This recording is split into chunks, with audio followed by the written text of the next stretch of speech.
तत्कालीन प्रधानमंत्री जवाहरलाल नेहरू ने इसके विपक्ष में जो ये सारा कचरा फैला हुआ है अभी जो वर्तमान में, इसकी जो जड़ है वो प्राचीन समय से चले आ रही है। 3 अलग अलग धर्मों के पवित्र स्थान एक जगह पर। इन 5 सालों के अंदर अंदर यूरोप में रहने वाले 66% ज्यूज को 30 मिनट में 5000 से ज्यादा रॉकेट लॉन्च किए, जो इजराइल पर तबाही में लगातार बढ़ती पॉपुलैरिटी रोमन साम्राज्य और ज्यूज दोनों के लिए खतरे का संकेत। 1917 में वर्ल्ड वॉर फर्स्ट चल रहा था और ऑटोमन साम्राज्य बुरी तरह से अमेरिका में कैंप डेविड नामक स्थान पर अमेरिका एक मीडिएटर के रूप में सुलह करवाने की कोशिश के 2 वर्ष बाद ही मिस्र के राष्ट्रपति सादत अनवर का असैसिनेशन 96 में पैलेस्तीन में पहली बार इलेक्शन होते हैं और पहली बार पैलेस्तीन। इस वीडियो को स्टार्ट करने से पहले सबसे पहले हम इजराइल की जो जियोग्राफिक लोकेशन है उसको समझ लेते हैं, ताकि इस पूरे वीडियो में जो इजराइल की लोकेशन है वो काफ़ी इंपॉर्टेंट रहने वाली है। तो इजराइल के पश्चिम में सबसे पहले स्थित है भूमध्य सागर, इसके उत्तर में है लेबनान और इसके पूर्व में स्थित है जॉर्डन, इसके उत्तर पूर्व में स्थित है सीरिया और इसके दक्षिण में स्थित है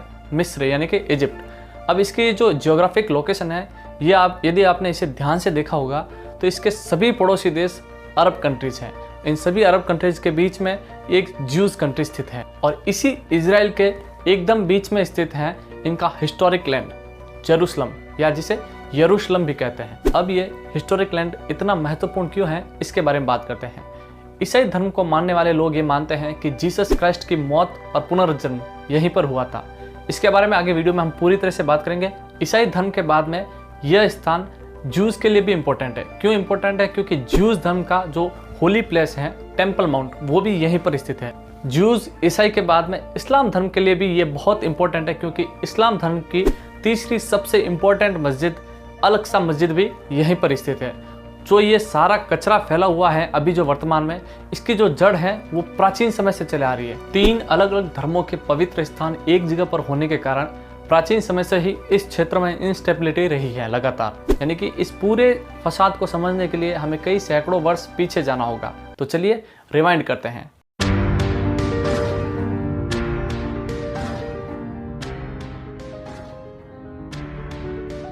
उस समय इस पूरे क्षेत्र पर रोमन एम्पायर का शासन चलता था और रोमन एम्पायर के शासन में जो उच्च पद थे, जो बड़े बड़े पद थे, उन पर ज्यूज का भी थे, उनका प्रभुत्व काफ़ी था।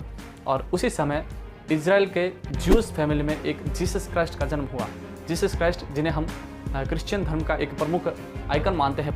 ईसा मसीह का जन्म तो ज्यूज फैमिली में हुआ था, लेकिन उनको जो ज्यूज के रिचुअल्स होते हैं वो उनको बिल्कुल भी पसंद नहीं आए। उन्होंने अपनी एक खुद की आइडियोलॉजी स्टार्ट की और उनके टोटल 12 फॉलोवर थे जो उन्हें फॉलो करते थे। जीसस क्राइस्ट की जो आइडियोलॉजी थी वो लोगों में इतनी तेज़ी से पॉपुलर हो रही थी कि उन्होंने एक तीसरे फ्रंट को खड़ा कर दिया था, एक तीसरे धर्म को वहाँ पर अस्तित्व दिया था। जीसस क्राइस्ट की लगातार बढ़ती पॉपुलैरिटी रोमन साम्राज्य और ज्यूज दोनों के लिए खतरे का संकेत बनती जा रही थी। रोमन साम्राज्य के शासक ने ज्यूज की मदद से ईसा मसीह यानी कि जीसस क्राइस्ट को सूली पर टांगकर कील लगाकर उन्हें मौत के घाट उतार दिया। जीसस क्राइस्ट की मौत के बाद में पूरे रोमन एम्पायर में क्रिश्चियनिटी की प्रसार बहुत तेज़ी से होने लगा और इसी को मौके के रूप में देखते हुए रोमन एम्परर कंस्टेंटाइन ने पूरे एरिया में क्रिश्चियनिटी को लीगलाइज कर दिया, यानी पूरी तरह से लीगल घोषित कर दिया।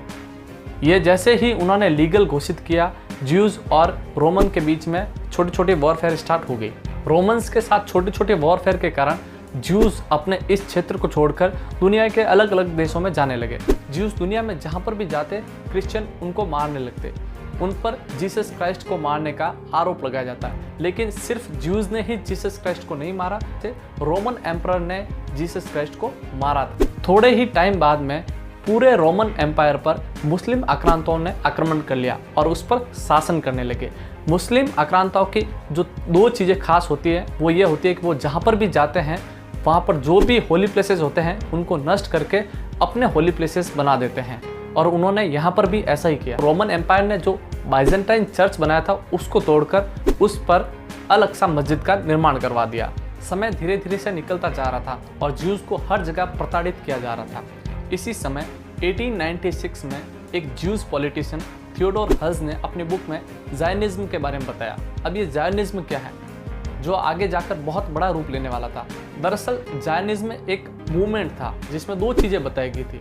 इसमें सबसे पहली बात कि दुनिया में ज्यूज को मारने से रोका जाना चाहिए, और दूसरी ये बात कि दुनिया में ज्यूज के लिए एक सेपरेट लैंड, एक सेपरेट कंट्री बनाया जाना चाहिए। इधर 1917 में वर्ल्ड वॉर फर्स्ट चल रहा था और ऑटोमन साम्राज्य बुरी तरह से हारा था।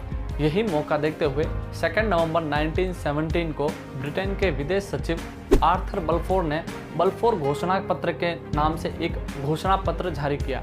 उसमें उन्होंने ज्यूज के समर्थन के लिए बोला। उन्होंने कहा कि ब्रिटेन फिलिस्तीन में ज्यूज के लिए हमेशा समर्थन करेगा। ब्रिटिशर्स का यहाँ पर अधिकार करने का सबसे बड़ा फायदा ये था कि ये पूरा एरिया मुस्लिम आक्रांतों से भरा हुआ था और यहाँ पर उसका कोई भी एलाई नहीं था। ब्रिटिशर्स ये चाहते थे कि इस पूरे रीजन में एक ऐसा कंट्री आ जाए जो उनका एलाई बने। इसीलिए उन्होंने ज्यूज से वो वादा किया था। उन्होंने ओटोमन साम्राज्य को हराकर उस क्षेत्र में ज्यूज को स्थापित करने की कोशिश की और अपना एक एलाई तैयार करने की कोशिश की।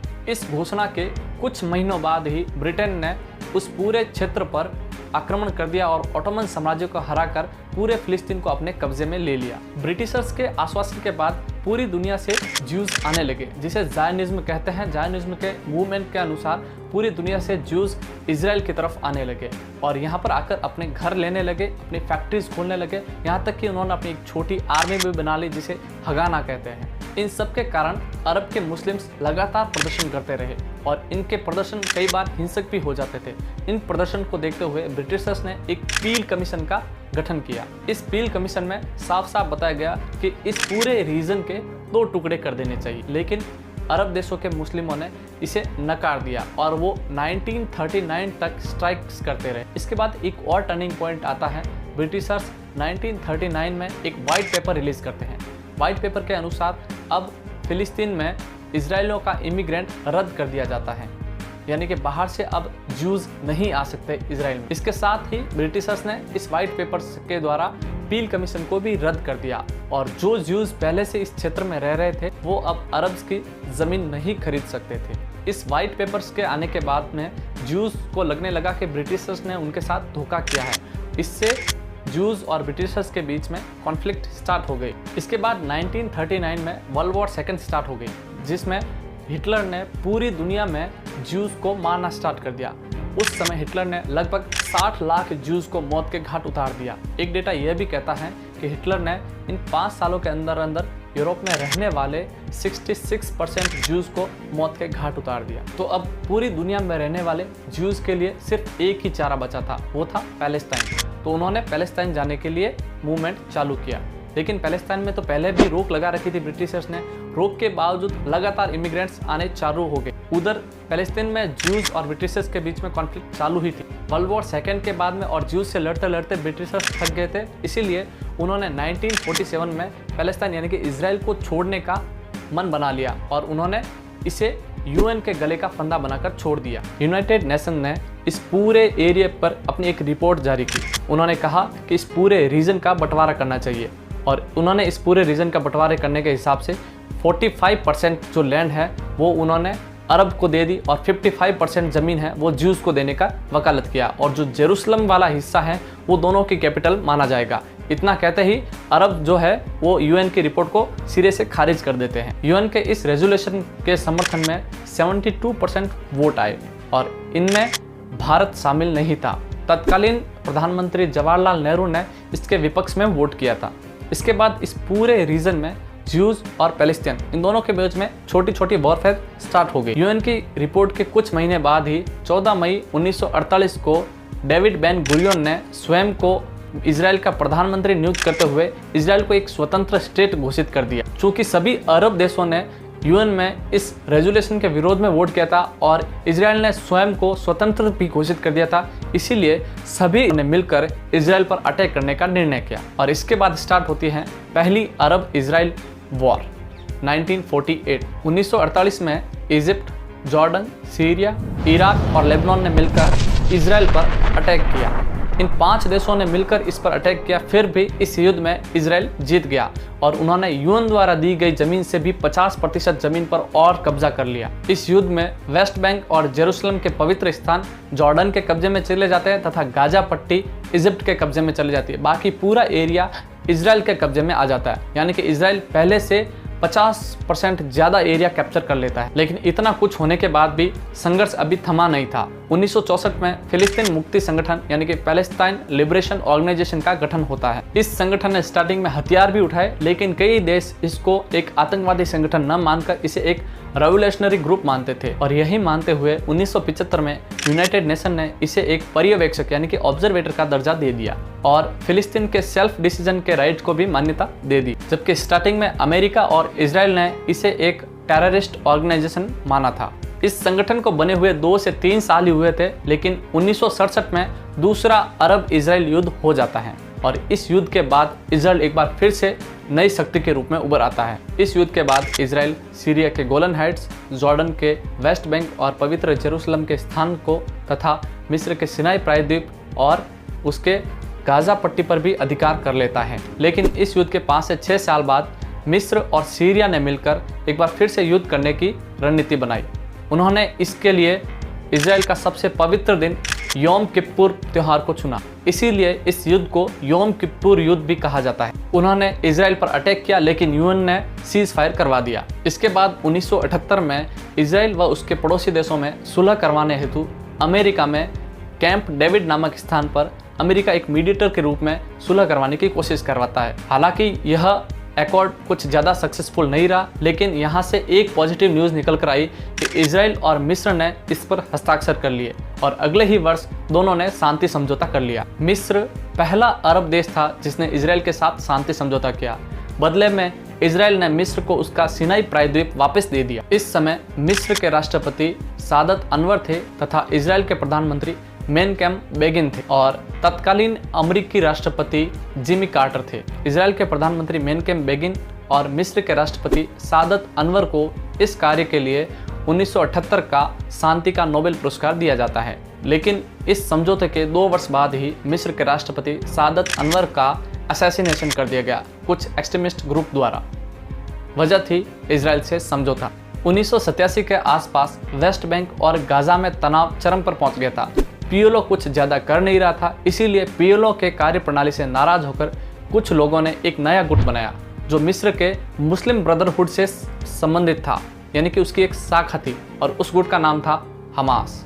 वेस्ट बैंक और गाजा में हो रहे तनाव के कारण पहला इंतिफादा यानी पहला फिलिस्तीनी विद्रोह होता है जो एक छोटे युद्ध में तब्दील हो जाता है और ये छोटे छोटे वॉरफेयर लगातार कई वर्षों तक चलते रहते हैं। लेकिन तभी एक घटना घटती है। 1992 से 1993 के बीच पीएलओ के लीडर यासीन अराफात और इजराइल के प्रधानमंत्री यित्ज़क रबीन के बीच में समझौता हो जाता है और वो दोनों एक दूसरे को मान्यता देने के लिए राजी हो जाते हैं।